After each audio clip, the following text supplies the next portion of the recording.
പാലച്ചോട്ടിൽ കാത്തു നിന്നതെന്തിനോ നീലപ്പൂവേ നീ കുടന്ന മഞ്ഞുമായി.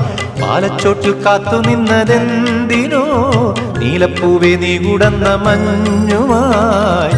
നിറഞ്ഞ നിൻ മൗനം പാടും പാട്ടിൻ താളം ഞാൻ. ഒരിക്കൽ നിൻ കോപം കൂട്ടും നാദം മീട്ടും ഞാൻ. മനക്കൂട്ടിലെ മണിപ്പൈങ്കിളി ഒളിക്കുന്നുവോ മിഴിക്കുമ്പിളിൽ. ഓരായിരം കളിത്തുമ്പികൾ ചിരിച്ചിപ്പിച്ചോരും ഇളം മുത്തിലൊന്നി ഒരു തുള്ളു ചും